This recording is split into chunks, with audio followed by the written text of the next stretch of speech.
Welcome to this LinkedIn Live conversation. I am Ric Franzi, and thank you for joining our conversation today. My purpose and the purpose of my coaching business is to help leaders to live impactful lives. My guest today is Darius Mershadazy, and he's the author of the Core Value Equation. I've invited Darius to join us to discuss core values. Welcome, Darius, to the show. Thanks for having me, Ric. It's great to have you here. So let's kind of kick this off very simply, Darius. From your perspective, can you define what you mean by the term core values? Yeah, so it's funny. Like recently, someone asked me that question, and I said, the values that are the most core to you. And then I thought, I'm going to look this up online and under the dictionary. And so the dictionary definition of core values they are the fundamental beliefs of a person or an organization. The fundamental beliefs. And I was like, wow, that's such a great way of describing it. What are the things that you will believe in, that you will be unapologetic about, things that you'd be willing to lose money to make sure they can still come true, the things that you'll fall on your sword for if push ever came to shove. And so whenever I think of values or core values, that is the way I think about it, is these are the things that you will rarely not live up to. So, Darius, you write in your book, and this is a copy of it, the Core Value Equation, that companies that don't have core values, that people do. Companies don't have core values, people do. I found that provocative and interesting, but yet logical at the same time. What do you mean by that? Yeah, I mean, a company by itself, technically, I know is a person if you under the IRS tax code. But the reality is that a corporate entity doesn't have the values. It's a combination of people, and people have values, and they bring their values into that organization.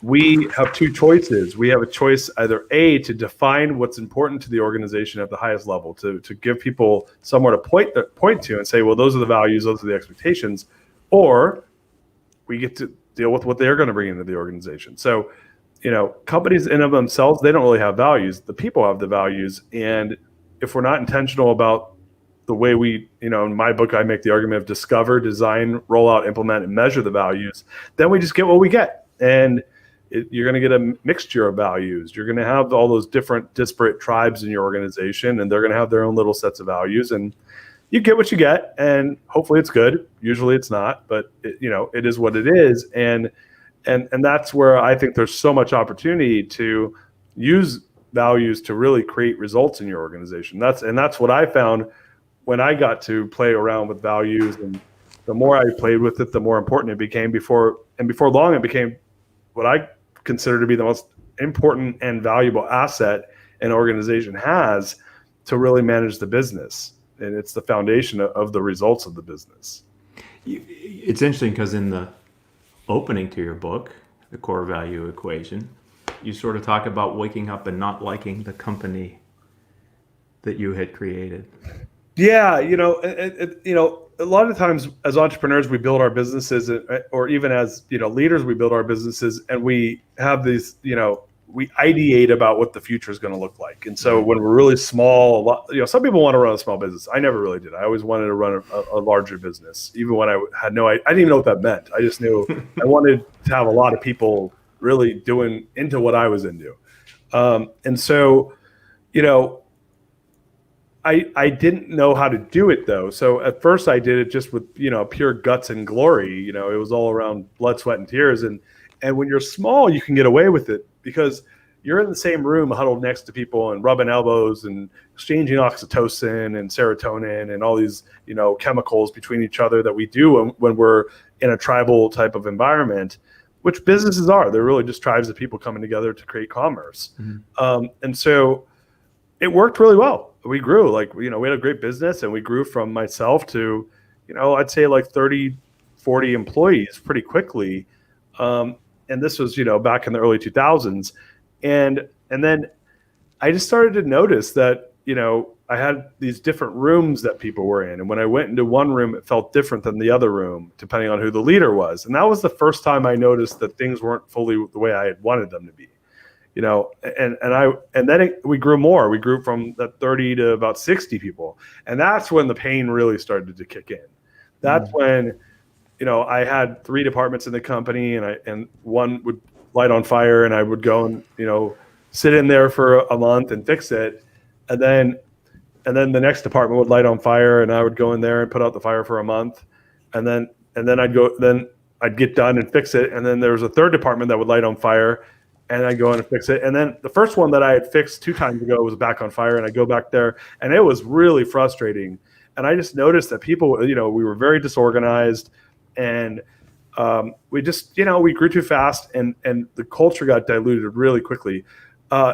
Rather than stop at that point and kind of build infrastructure for growth and really do the right things, the market I was in at that point, this is in 2005, mortgage market then was very hot. We ended up growing. I went up growing from 60 people to 150 people. And that was, if you talk about growing pains, holy shnikes. I was getting pummeled. And so when I wrote in the book, and it's the first sentence of the book, I wrote, I hate this company. And it was at that point when we were at that size, I had this interaction with one of our employees where, I was asking him a question. He said, I don't know, that's not my job. And I just said, I just couldn't, I had built an organization that allowed for that type of behavior, and I got what I got. Right. I had growing pains. I had tribes all over the place. I had a mixture of values. I had a misalignment, and I had inconsistency. And for that, I got what I deserved, which was a company that was blowing up and was having a lot of problems. And luckily, I really got into core values from that, and that ended up being my saving, grace. That ended up really being this thing that fixed all these things once I learned how to do it. So I'm talking with Darius Mirshahzadeh, and this is his book, and I encourage you to find it. We'll talk about how you can find it, but it's available everywhere. The Core Value. Interesting how you put the word equation here, and how I've heard you talk about results. And so I think that's a powerful concept, that this soft thing called core values can actually lead to hard things called results. So I wonder if you could share some advice for how to properly design core values so that they can actually become the language of the organization. Yeah, so in the book I talk, essentially the core value equation, as you just alluded to, is that language. Core values have an opportunity to become a language of an organization, and I believe that language equals the language of your organization dictates the results of your organization.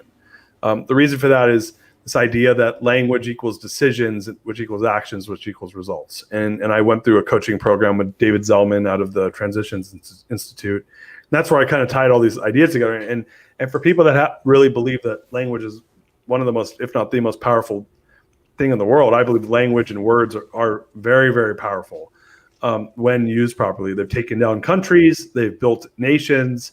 Words are what drive us as humans, because they have such impact the way that they can create emotional messaging. And you look at these things like the I Had a Dream speech by Martin Luther King, or you look at the Declaration of Independence. These are words, right? Words are power. And so I'm a really, really big, I have a lot of respect for words, and I'm a big believer of it. So when I see people who are frivolous with words, I have a really tough time with them. I don't need to name names right now, but there are some prominent people in the world right now that are very frivolous with their words. And so what I ended up doing was I did it the wrong way. The interesting thing about my book is that I'm not an academic. I like to think I'm a smart person, but I'm not an academic. I'm not a consultant. I'm not a person who wrote the book because I was trying to create a business out of it. It's really just a document, me documenting what I learned the hard way. And I got obnoxiously really curious about this thing around core values. I didn't know why that happened, but it happened, and I did it all wrong. When you look at the traditional creation of core values, it's a checklist that people go through when they build a business. You check the box around values, you check the box around mission, you check the box around vision, and then you go back to work. Go on to do it. Yes, right. Yeah, put it on the shelf. Yeah, you just, words on the wall, words on paper. You go back to work, and then once a year you revisit them, and no one really cares about them. And and what I say is, think of anything you have in your business of value that you find to be very valuable, something tangible that's valuable. Let's use, for instance, your sales organization. Let's say you have a sales team, If you did the exact same thing with your sales team, what would happen? You just, assembled them, put them together, and then ignored them for the next year. Right. I can tell you what would happen. It's it's not a hard guess. It would fall apart and it would be of zero value to you. If you did the same thing with the product in your business, you go through the time to figure out what product you want, you roll it out, and then you ignore it, don't do anything with it. Or you're not thoughtful about how well it's designed. What's going to happen? Well, it's easy. It's not going to get used. No one's going to buy it. And yet we do it with our values, and we are surprised that no one, for the most part, and there's some data around this, 89% of employees in organizations don't know the core values of their company. Wow. So and it's not like I'm not surprised by it. It's because no one does anything with them.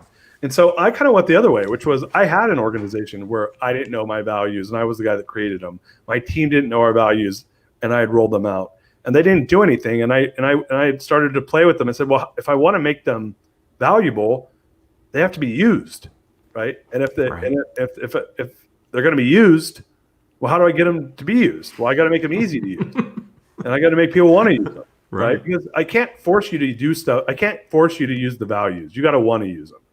And let's just say I could force you to. I'd prefer that you want to, because that means that they have a higher likeliness of doing the job that I'm trying to get them to do. So going back to your first question, what is core values? My answer was they are the fundamental beliefs of an organization. Don't you think it's important that your team lives the fundamental beliefs of the organization consistently and all throughout the organization? I think any organization, we're talking to entrepreneurs and business owners, but think about any organization that you're a member of. What I like about your book is it's very helpful as well. You share the 4 most critical elements that core values need in order to be consistent, impactful, and deliver those results in any organization. So at a high level, because we only have so much time together and there's a lot of content in your book, Darius, could you just kind of touch on those critical elements? Yeah. So in order to make them impactful, like I said, like the previous path that I think that my book solves for is that I don't think anyone's going to argue that you need to discover your values. Whether you're doing it personally, whether you're doing it in the business, you got to discover your values. And there's a lot of ways of doing that. You can go Google online, help me find my core values. And there's tons of people that can help you do that, or you can do some worksheets and stuff like that. And then we give a process in the book. So discovery is a well-worn path. You got to discover your values. What happens next is they usually do some sort of weak rollout and then some poor implementation. And like I said earlier, they don't get much out of it because they're just not useful. I went a different direction, which is you got to have the discovery process. But when you do the discovery process, one thing that's really important to remember is core values don't have to be nice. They are what you are. They're your fundamental beliefs. And so I'm giving you permission to be unapologetic. Be who you are. If you're kind of a badass warrior culture, own it. Be it. Do it. No one's going to you're doing by living it and by promoting that's what you are. You're going to attract people that believe what you believe. Right. So discovering your values is about being authentic, unapologetic. Core values don't need to be nice. Once you do that, we got to design them for use. And that's really simple. You got to make them easy to remember. And what I say is there's 2 ways of doing that. Number one, they have to be within the realm of what helps people remember them. So for the human, the average human can remember 7 items plus or minus 2, which is known as Miller's Law. Mm-hmm. Well, you shouldn't have more than 9 words in your core values in the part of the values that you want people to remember. And I call those the headers. So using my previous organization that I was the CEO of for the last 6 years, TMS, ours were people matter, inspiring leadership, strength of character, and rock solid service. I don't include prepositions because those don't really eat up that much brain power. My previous company was do work, live zen, break the box, wow everyone. Well, what do those really mean? Then there's a design process on how you get there. For TMS, it was caring. It was our number 1 value. Well, we called that people matter, caring mm-hmm. for our team. Inspiring leadership was inspiration. We translated these themes, inspiration, into something that was in the tone of the organization, and it was easy to remember. Integrity became strength of character. That was the tone of our organization. And then last but not least, service orientation became rock solid service. So you want to translate the header into the language of the organization, and now you have the personality of the organization in the core value. After that, you want to build a descriptive, which is the 4 to 8 sentences that really say, what does this look like at the 10,000 foot level? And there's a lot of best practices around doing that. The goal there is there's a lot of testing we want to do to make sure that we can make any decision in the organization based off what the descriptive says.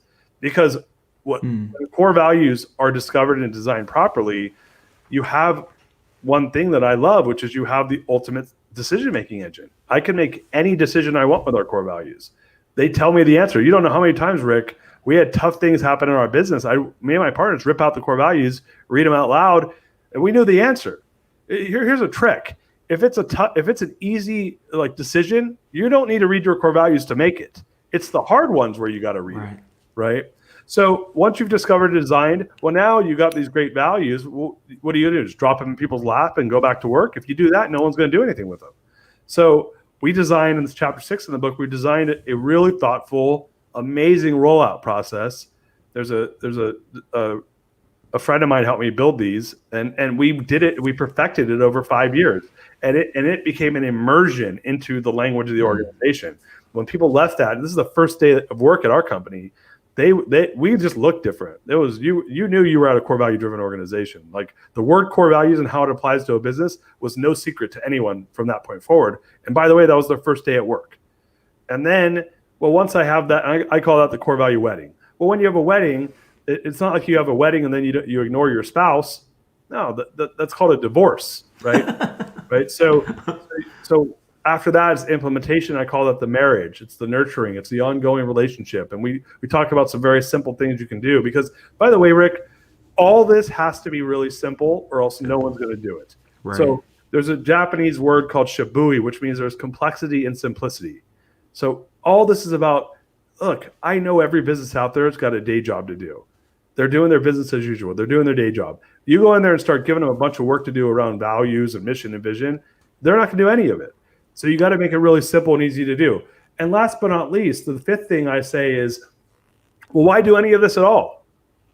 And I come from mortgage banking, which is a very banker-centric mindset. Mm-hmm. So I always just viewed this as an asset. And I'm saying, well, what kind of ROI am I getting on that asset? Well, Peter Drucker has a famous quote: if you can't measure it, you can't improve it. So in chapter 8 of the book, we talk about different ways you can measure for efficacy, for optimization, and then how can I measure that to get more productivity out of my team? Gallup has an amazing stat. They say that highly engaged team members are 21% more productive than non-engaged team members. And I believe that when you are in a core value-driven organization, you have the opportunity to create highly engaged team members. But you got to measure for that. You got to optimize for that. So we give some tools on how we recommend doing that as well. This is interesting. You talk about design and simplicity, and it made me think of the part of the book where you talk about Steve Jobs. And so I guess for our audience, could you relate how you see how Steve Jobs and Apple approaches design to how you encourage people to approach it as it relates to core values? Well, yeah, it's funny enough. Since I've written the book, because now I'm out there talking about the book all the time. I've done more research, and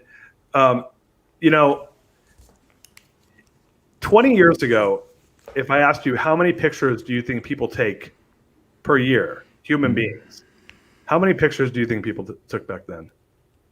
20 years ago? Yeah. Just if you add up all the pictures taken per year. 50. Yeah. No, it was probably in the millions, right? Like in the whole world. Oh, I thought you meant the individual person. But yeah, yes. Right. So you had. It probably wasn't 50 because you have a lot of people don't have cameras, right? So let's just say it's in the millions, right? At most in the low billions. Okay. You know how many pictures people took in the year 2017? Tell me. It was over 1 trillion. Wow. Is it because suddenly in the last 20 years we have a world of photographers? Yeah, right. No, it's not all of a sudden everyone became a photographer. Right. It's that the tool of a phone became a camera that they could use for everything all the time. The utility value of the phone changed from this here. This is what the phone looked like 20 years ago to this here, what it looks like now. Right. They do two very different functions. The utility value is different. So when there's a change in utility value, you get a change in outcome. And what I believe is that core values have the opportunity to do that. What Steve Jobs did is he changed the utility value of the phone, and it was done through really good design. And, good design withstands the test of time. And he had a lot of rules around simplicity. He had a lot of rules around people need to be able to pick up the phone and get to, he did this originally with the iPod where they need to be able to get to a song within 2 clicks, right? And that same idea around simplicity, complexity, and simplicity, making it so simple, stupid that my 2-year-old used to pick up my iPhone and play with it when he was 2.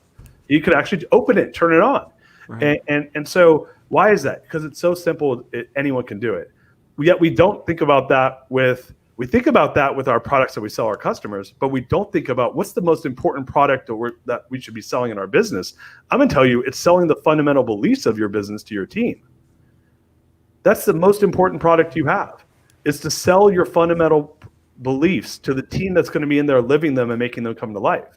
Yet we don't do that work. We make it complicated. We make it cumbersome. The design is poor. And guess what happens with poor design? People stop using it. I love my Nokia, but I don't use it anymore because that design doesn't work for me anymore. And it's not to say that the core values are obsolete. It's that they just don't have a high utility value the way that most people design them. They have boring language. I could pick 20 companies, and I bet you dollars to donuts, 12 of them will have integrity in their core values. Right. The word integrity. But the way they live integrity is probably different if I look at each company. What is integrity to you may not be integrity to me. It's not to say that they're that far off, but there's a different tone to how we live a high integrity life, right? Now that comes back to what you'd said earlier, which is take the words and operationalize them inside the culture of your company. Make the words meaningful. Translate them into words that are relevant to the culture and the people in that company. Yeah, so we want to translate these themes like integrity and courage and family and friendship and fun and all these like words when we think of values. Those are themes. I don't want to use those as core values in the business. I want to translate them into the tone of the organization, and I want to come up with catchy, sticky, viral language that resonates with the team. So at my first company, I had 6 values, 76 words. I couldn't remember them if my life depended on it, and I translated them into 4 values. And there were 9 words, and it was do work, live zen, break the box, and wow everyone. Do work hard work, grit, right? Live zen, balance, karma, break the box, innovation, wow everyone, excellence, right? I could show you 5 companies with the word excellence, and they live it 5 different ways. Right. So the tone of that header should be different. When you do that, you now have an asset that you can operationalize in the business. Well, how do we operationalize it? You operationalize it in your executive meetings. You operationalize it in your softwares. You operationalize it in your scripts. You operationalize it in your customer service modules. You operationalize it in your quality assurance systems. But you can't do it if it's not the language of the organization. It's not sticky. It's not viral. It's not there. If it's not there, people don't use it. If they don't use it, it doesn't mean anything. And I love the point you made earlier here on our conversation, but you also made it on the interview you did with my friend Rick Gerard on his show, that it really is a tool to attract people to come to work for your company because it may resonate with them. And so you're doing the cultural fit part of the hiring process too, which I think is really important. Yeah, that's one spoke off the hub. So if the core values of the hub, one spoke is recruiting, and it's a really important hub because if I get cultural alignment around values, if your fundamental beliefs as a person align with my business's fundamental beliefs that I'm recruiting for, well, guess what that creates? A lot of organizational efficiency. Yes. Like I don't have to tell you to live the values; just do it naturally, holistically. It's an organic behavior because that's just who you are. And in the book, we use a description for that. We call that invisible scale. When we start to bring people into the organization whose values align to that of the organizations, naturally, well, we don't have the same problems. Like people don't like typically what I find is organizations tend to manage to the lowest common denominator. Well, what if the lowest common denominator was the same as the highest common denominator because they all behave the same way? Mm-hmm. Then there's no discrepancy in behavior. I don't need to create policy and procedure and trainings around doing things the right way. You should, but just because it's the best practice. But how many companies have great policy and procedure and great training and people drop the ball all the time? Tons, because they're not measuring for values. They just throw bodies at the problem. And my belief is if I get 21% more productivity out of a highly engaged team member, that's one more unit of team member work for every 5 people I have in the room. Right. I get 5 people. I get 6 people work out of 5 people. That's real money. That's real profit. And more profit means more resources. And more resources means more investment in making it a better company. And it becomes this flywheel where I start kicking everyone's ass. I just have a superior company. Right. Like I outproduce everybody. And if you think of profit, the last 20 cents of profit is the most valuable profit you're going to make in a bit, because it's coming net of expense, right? Right. Like when I could get 20% more of profit out of the same dollar unit of effort, that's all profit to the bottom line. So it's really important to get that last squeeze of productivity. So that feels like why you might have added the word equation into the core value and the name of the book, the core value equation. I mean, you really are, both in spirit here today and in your writing in your book, you're showing the ROI nature to the fact that working on core values has a return on the time invested, which is why you want to do it well. So we're bumping up against the time that I thought I'd spend with you today, and I wanted to ask, is there any part of your book, because ladies and gentlemen, we didn't get through the whole thing today here in the half hour or so that Darius and I spent together. Anything else about the book, content that you want to share with our audience? No, it's really simple. We got to cover a lot, but I say, when you discover, design, roll out, implement, and measure core values to create a core value driven organization, really three things happen. Number one, you create the ultimate decision making engine that can answer any question in the organization for any team member at any time. Number two, it creates invisible scale, and I mentioned that earlier. And last but not least, we touched on this. You create a raving fan base, a magnet for talent. The right people show up, the wrong people leave, and you get that invisible scale. And when that happens, that's when you have a superior business. And for me, I grew my business from 30 to 313 employees in 18 months. And Rick, I had zero growing pains, zero. Why? It wasn't because I had great policy and procedure, and it wasn't because I was this amazing leader that could go and work with all these people individually. It was because we had a language for our organization, and it created all these positive things I think about. And I'll finish with this. I believe that core values, good, bad, or indifferent, create every result in your business and life. Literally, core values, good, bad, or indifferent, create every result in your business and life. And what I'm telling people right now is that I believe by the year 2030, without question, in every industry, core value, mission and vision, and value-driven organizations, but specifically values-driven organizations, will be the leaders in every industry, in every market that there is. I firmly believe this. Wow. So all the more reason, ladies and gentlemen, to find this book and spend some time with it. How would they do that? Yeah, look, we have it streaming across the bottom. You go to therealdarius.com. And you can buy the book. It'll take you to Amazon, but you can get it anywhere where things are sold online, the books are sold online. It's in every format: paperback, hardback, Audible, and ebook. So Kindle, Nook, all that stuff. So yeah, anywhere, but Amazon's a good place, Barnes & Noble, all those places. But you could go to therealdarius.com, sign up for all my social, and we give you a bunch of free stuff on there too if you subscribe to the site. Well, thank you very much for giving this 30 minutes to share with my friends on LinkedIn and having a conversation about your latest book, Darius. I've been looking forward to having some time with you since I was first introduced to you, and then I saw that you were speaking at the Inc. 5000 conference, and so I've been kind of following you here for a couple of weeks now, and it's been very enjoyable. Thank you for being a friend and a part of giving your knowledge to our community here in Renaissance Executive Forums. My pleasure. Thank you for having me. Okay. As a goodbye to everybody else, I'd just like to say that my partner is Renaissance Executive Forums, a global organization of business leaders, about 2,000 CEOs and entrepreneurs around the globe. We're always interested in talking with thoughtful people and authors like Darius was. And so if you know of someone that you would like to recommend that we talk to here on the platform, would love to know them, please reach out to me on LinkedIn. I'm Ric Franzi on that. Until the next time we have a chance to talk, I hope all of your business decisions and decisions in life move you in a positive direction.